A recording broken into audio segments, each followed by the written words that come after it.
আজি আপোনালোকে ইয়াতে কি কৰিলে জুবিন গাৰ্গৰ? আমি আজি জুবিনৰ প্ৰায় 34টা দিন পাৰ হৈ গ'ল, কিন্তু আমি একো ন্যায় চৰকাৰৰ পৰা পোৱা নাই। তাৰ ফলত আমি জুবিনদাৰ এখন আমি শ্ৰদ্ধাঞ্জলি জনাইছোঁ সৰু ল'ৰা ছোৱালীৰ লগত লৈ। আমি এই শ্ৰদ্ধাঞ্জলিত আমি জুবিনদাৰ জাষ্টিছ ফৰ জুবিন গাৰ্গ আমাক ন্যায় লাগে বুলি আমি চৰকাৰৰ ওচৰত দাবী জনাইছোঁ।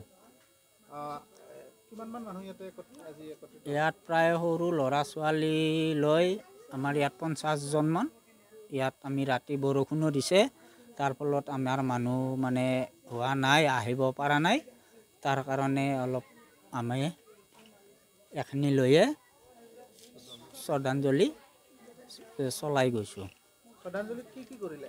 শ্ৰদ্ধাঞ্জলিত আমি অলপ খাদ্য তৈয়াৰ কৰিছোঁ, জুবিনদাৰ নামত অলপ দোৱা কৰিম। তাৰপিছত তেওঁৰ ল'ৰা ছোৱালী লৈ তেওঁৰ নামত আমি অলপ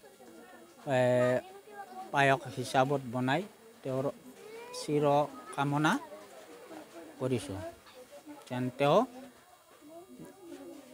যেন ন্যায় পায়। তাৰ ফলত আমি এইটো কাম কৰিছোঁ।